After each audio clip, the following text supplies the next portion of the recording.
আসসালামু আলাইকুম। আমি মোহাম্মদ শামীম রাজা এবং আজকে আমি আপনাদেরকে আমার ভিজুয়াল স্টুডিও কোডে কি এক্সটেনশন ব্যবহার করে থাকি সেই এক্সটেনশনগুলো সম্পর্কে আপনাদেরকে আমি শেয়ার করব। সো চলুন স্টার্ট করি। First of all visual studio কোডটা আপনারা ওপেন করে নেবেন। নেওয়ার পর আপনারা এখানে এই যে এক্সটেনশন যে ট্যাবটি রয়েছে এক্সটেনশন ট্যাবে প্রেস করবেন। এখানে আমার প্রায় 40টা মতো এক্সটেনশন ইনস্টল করা রয়েছে। আমি বেসিক্যালি অনেক কিছু নিয়ে কাজ করি, যার জন্য আমার এতগুলো এক্সটেনশন প্রয়োজন হয়। ঠিক আছে, আমি নিচ থেকে আপনাদেরকে দেখাচ্ছি আমি কি এক্সটেনশন ব্যবহার করে থাকি।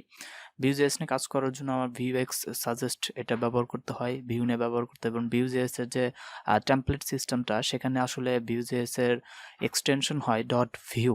সো ডট ভিউ ফাইলের যে কোডগুলো থাকে সেই কোডগুলোর কালার নর্মালি আসে না। সেই কালারগুলো আনার জন্য আমাকে এই ভিউটার এই এক্সটেনশনটা ব্যবহার করতে হয়। এবং react native tools, react native নিয়ে যখন কাজ করাই তখন আমি রিয়াক্ট নেটিভ টুলসটা ব্যবহার করে থাকি, এক্সটেনশন ব্যবহার করে থাকি। এবং প্রেটিয়ার কোড ফরম্যাটার, এটা আমার কোডগুলোকে ফরম্যাট করে দেয়, অটো ফরম্যাট করে দেয়। আমি এখানে আপনাদেরকে এক্সাম্পল দেখাচ্ছি। আমি জাস্ট ট্যাব দিয়ে একটা আননেসেসারি সিস্টেমে কোডগুলো লিখলাম, তারপরে যদি আমি কন্ট্রোল-এস সেভ দিই, দেওয়ার পরে অটোমেটিক সে আমাকে কোডটাকে ফরম্যাট করে দিয়ে দিল। ঠিক আছে, এটা হচ্ছে কোড প্রেটিয়ার কোড ফরম্যাটার, এখানে আমার করা আছে। দেন রয়েছে আমার পিএসপি ইন্টেলিজেন্স। আমার যখন এই যে পিএসপি যে পাথগুলো অটো কমপ্লিট হয় না, এগুলো হচ্ছে আমার পিএসপি ইন্টেলিজেন্স, পিএসপি ইন্টেলিফেন্স। ঠিক আছে, এই যে পাথ ইন্টেলিজেন্স, তারপর পাথ অটো কমপ্লিট। ঠিক আছে, এগুলো আমার ওই কাজগুলো করে থাকে। যেমন আমি এখানে দেখাচ্ছি, আমি যদি এখানে সাপোজ এখানেই আমি এই পোস্ট কন্ট্রোলারটাকে উঠিয়ে দিচ্ছি। ঠিক আছে, এটা আমি উঠিয়ে দিই এবং একটু জুম আউট জুম কমাই এবং এখানে এই যে আমার যে পোস্ট কন্ট্রোলারটা দেখা যাচ্ছে না, আমি এটাকে লিখতে থাকবো, তাহলে আমাকে সে অটো সাজেস্ট করবে। পোস্ট পোস্ট এই যে আমাকে সাজেস্ট করতেছে। এখানে যদি আমি এই জায়গাতে সে পোস্ট কন্ট্রোলার এখানে যদি আমি ইন্টারপ্রেস করি, তাহলে আমার ওখানে অটোমেটিক ইউজ হয়ে যাবে, যে অটোমেটিক ইউজ হয়ে গেছে কিন্তু। ঠিক আছে, আবার যদি আমি অন্যরকমও করি, যদি আমি ওইরকমভাবে না করি, তারপরেও কিন্তু আমার এই পাথগুলো অটো ইম্পোর্ট হয়ে যাবে। আমি দেখাচ্ছি এখানেই তো, এই যে পোস্ট কন্ট্রোলার। ঠিক আছে, এভাবে ইন্টারপ্রেস করলেই কিন্তু হয়ে যাচ্ছে। হ্যাঁ, আপনাকে কষ্ট করে আপনার এই পাথটা ইউজ করা লাগতেছে না বা টাইপ করা লাগতেছে না। ঠিক আছে, অটো ইম্পোর্ট হয়ে যাচ্ছে। সেক্ষেত্রে আপনারা এই এক্সটেনশনগুলো ব্যবহার করতে পারেন। লারাভেলের ক্ষেত্রে খুবই ইম্পর্টেন্ট এই path intellisense, path autocomplete, then এই যে PHP debug, PHP intellisense, PHP intellisense. ঠিক আছে, এগুলো হচ্ছে আপনার লারাভেলের এই যে পিএসপি নিয়ে যখন কাজ করবেন তখন এগুলো আপনাকে অনেক হেল্প করবে এবং কোড লেখার সময় অনেক সাজেশন দেবে। এবং তারপর রয়েছে আমার একটা অন ডার্ক প্রো, এটা অ্যাকচুয়ালি থিম। ঠিক আছে, এটা হচ্ছে একটা থিম, আপনি দেখতে পারেন এই যে একটা থিম। ঠিক আছে, অন ডার্ক প্রো এটা আসলে থিম। আমাকে আসলে বিভিন্ন সময় বিভিন্ন প্রজেক্টে বিভিন্ন ধরনের থিম নিয়ে কাজ করা হয়, তো মানে এক থিমে কাজ করতে করতে বোরিং লাগে। সেক্ষেত্রে আমাকে মানে বিভিন্ন ধরনের থিমে কাজ করি আর কি, ভালো লাগে। তারপরে নোট জেএস নিয়ে যখন কাজ করি, নোট জেএস এর স্নিপেটগুলো দেয় এখানে। আর ম্যাটেরিয়াল আইকন থিম হচ্ছে আমার এখানে দেখতে পাচ্ছেন এই যে ফোল্ডারের আইকনগুলো, এই যে ফাইলের আইকনগুলো, এগুলো হচ্ছে আমার এই ম্যাটেরিয়াল আইকন। ঠিক আছে, এই যে কোথায় গেল, এই যে material icon theme. Then Laravel go to controller. ঠিক আছে, এই যে লারাভেল গো টু কন্ট্রোলার কি করে জানেন? এই যে এখানে আমি এই যে এখানে যদি আমি কন্ট্রোল ধরে ক্লিক দেই, তাহলে আমাকে কন্ট্রোলার নিয়ে যাবে। এই যে কন্ট্রোলার নিয়ে আসছে, আমি এখানে ডাবল ক্লিক দিয়ে আমার কন্ট্রোলারটা ওপেন হয়ে গেছে। ঠিক আছে, এটা হচ্ছে আমার গো টু কন্ট্রোলারের কাজ। এবং এখানে আমার লারাভেল লেখার সময় আমাকে অনেক স্নিপেটগুলো দিয়ে দিবে এবং এখানে আপনারা দেখতে পারেন এই যে লারাভেল 5, 6 এবং 7 পর্যন্ত এরা স্নিপেট দিয়ে থাকে, যে সাপোর্ট স্নিপেট, অথ, ব্রডকাস্ট, কুকি, এই যে ফর্মের ক্ষেত্রে, হেল্পারের ক্ষেত্রে, request, relation, response, route, session, সবকিছুর ক্ষেত্রেই দিয়ে থাকে। আমি যেমন এখানে আপনাকে দেখাচ্ছি আমি রাউট লিখতে লাগলে আমাকে এই যে সাজেশন দিচ্ছে। ঠিক আছে, এগুলো হচ্ছে আমার এই লারাভেল স্নিপেটের কাজ। সো আপনারা যদি লারাভেলে কাজ করে থাকেন তাহলে আপনি এটা ইউজ করতে পারেন। এবং Laravel model snippet, Laravel go two view হচ্ছে আমরা এই যেখান থেকে এই যে ভিউ ওয়েলকাম, আমরা ভিউ রিটার্ন করছি, এখানে ক্লিক দিলাম আর এই যে ভিউ চলে যাচ্ছে।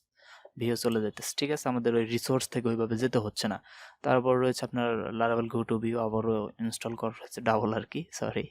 এখানে লারাভেল এক্সট্রা ইন্টেলিজেন্স, এক্সট্রা কিছু আপনাকে বেটার সুবিধা দেবে আর কি। তারপর লারাভেল এক্সটেনশন প্যাক, এটাও ইনস্টল করে নিতে পারেন। লারাভেল ব্লেড স্পেসার, এটা হচ্ছে আপনার এখানে যখন আপনি যেভাবে ব্লেডে যখন লিখতে লাগবেন, যেমন কার্লি ব্রেসেস, এই যে ডাবল কার্লি ব্রেসেস লেখার পরে দেখেন আমার অটোমেটিক কিন্তু এখানে একটা স্পেস চলে আসছে। ঠিক আছে, অটো স্পেস চলে আসছে। আমি এভাবে প্রেস করলাম, আমার কিন্তু অটো স্পেস চলে আসছে। ঠিক আছে, ওকে। সো আপনি এটা ব্যবহার করতে পারেন। এবং ব্লেড স্নিপেট, আমি এখানে ব্লেড লিখতে লাগলে আমাকে সাজেস্ট করবে, বি দেওয়ার পরে আমি ক্লোন দিলে তাহলে আমাকে এই যে সব কিছু সাজেস্ট করবে, ব্লেডের যতগুলো রয়েছে সবগুলো আমাকে কিন্তু সাজেস্ট করতেছে এবং লাইভ হরে সব কিছু সাজেস্ট করতেছে। ঠিক আছে, এই এক্সটেনশনগুলো ছাড়া আসলে কাজ করা খুবই কঠিন। ঠিক আছে, খুবই কঠিন। ব্লেড ফরম্যাটার আমি যদি এটাকে মনে করেন যে আমি এই দিয়ে রাখি তারপরে সেভ দিই, তাহলে সে অটো মানে করে নিচ্ছে, কনফিগার করে নিচ্ছে।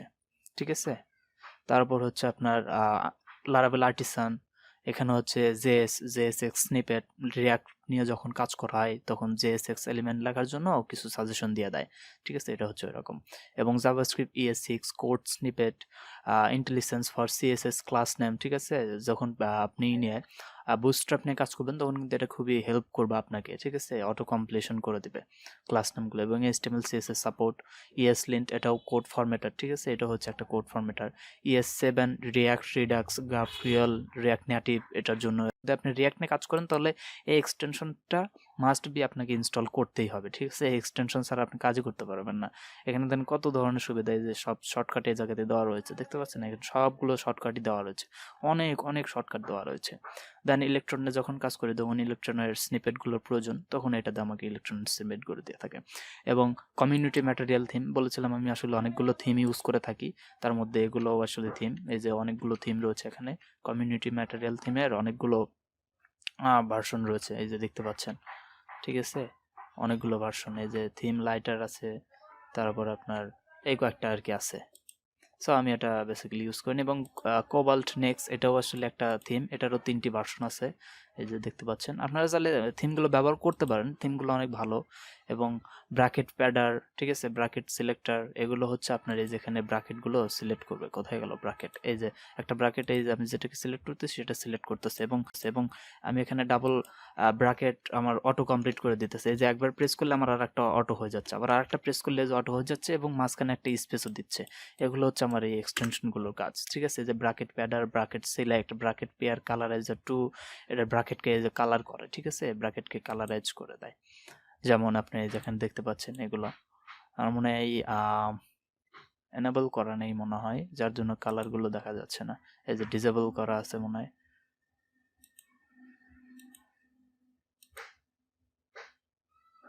এনেবল করে দিই। ঠিক আছে, এই যে এখন এনেবল আছে, এখনো কাজ করছে না। আচ্ছা দেখুন, এটা ব্র্যাকেট হাইলাইটার। ঠিক আছে, এগুলো কাজ করে, ব্র্যাকেটকে হাইলাইট করে দেয়। দেন বুটস্ট্র্যাপ নিয়ে কাজ করার সময়, বুটস্ট্র্যাপ নিয়ে তো অবশ্যই কাজ করতে হবে, সেক্ষেত্রে আমাকে এই বুটস্ট্র্যাপের এই এক্সটেনশনটা অনেক হেল্প করে। ঠিক আছে, ফন্ট অসাম বুটস্ট্র্যাপ, আমি এখানে যদি ফন্ট অসাম লিখতে যাই তাহলে আমাকে হেল্প করবে। যেমন এই জায়গাতে আমি এই যে আই টাইপ দেওয়ার পরে এই যে ফন্ট অসাম, ঠিক আছে, এই যে ফন্ট অসাম কার্সার আইকন, এই যে ফন্ট অসাম, এই যে কার্সার আইকন। ঠিক আছে, এগুলো আমাকে এই এক্সটেনশনটা হেল্প করে, bootstrap for font awesome for. ঠিক আছে, এগুলো।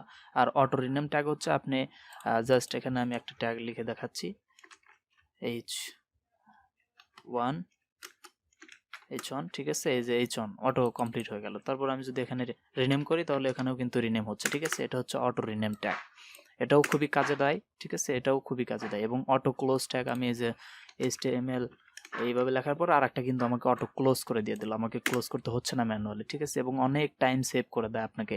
এবং অটো অ্যাড ব্র্যাকেট, ঠিক আছে, এই যে অটো অ্যাড ব্র্যাকেট, আমি যদি এখানে এটাকে ব্র্যাকেটে নিতে চাই তাহলে জাস্ট শিফট ধরে, এই যে শিফট ধরে এগুলি হয়ে যাবে। ঠিক আছে, আমি শিফট ধরে ব্র্যাকেটে দিয়ে দিলাম, অটো ব্র্যাকেট অ্যাড করে দিচ্ছে। ঠিক আছে, এইভাবে আপনি এটা দিয়ে ব্যবহার করতে পারেন, এটা ওই কাজটা করে থাকে। এবং অ্যান্ড্রোমিডিয়া, এটাও আসলে একটা থিম, এটারও কয়েকটি ভার্সন রয়েছে, যে অনেকগুলো ভার্সন রয়েছে দেখতে পাচ্ছেন। এবং এই থিমগুলো আপনি চাইলে ব্যবহার করতে পারেন, আমি আসলে বিভিন্ন সময় বিভিন্ন থিমগুলো ব্যবহার করে থাকি। তো সো এখন আরেকটা রয়েছে অ্যান্ড্রয়েড iOS এমুলেটর। এটা হচ্ছে আমি যখন অ্যান্ড্রয়েড নিয়ে কাজ করি, অ্যান্ড্রয়েড ডেভেলপমেন্টে কাজ করি, রিয়াক্ট নেটিভ বা ফ্লাটার যেটাই বলুন, যেটা নিয়ে কাজ করে আমাকে এমুলেটরটা ওপেন করতে হয়, সেক্ষেত্রে আমি জাস্ট এখানে ক্লিক দিলেই আমার এমুলেটরটা ওপেন হয়ে যায়। ঠিক আছে, এটা একটু শর্টকাট করে দেয়। সো এই এক্সটেনশনগুলো আমি ব্যবহার করে থাকি। যদি আপনাদের কোনো সমস্যা হয়ে থাকে অবশ্যই কমেন্ট করে জানাবেন যে ভাই আমি এক্সটেনশনটা সম্পর্কে বুঝতে পারতেছি না, একটু বোঝাই দেন। ঠিক আছে, সো আজকে এতটুকু পর্যন্তই। ধন্যবাদ সবাইকে, ভালো থাকবেন এবং সুস্থ থাকবেন।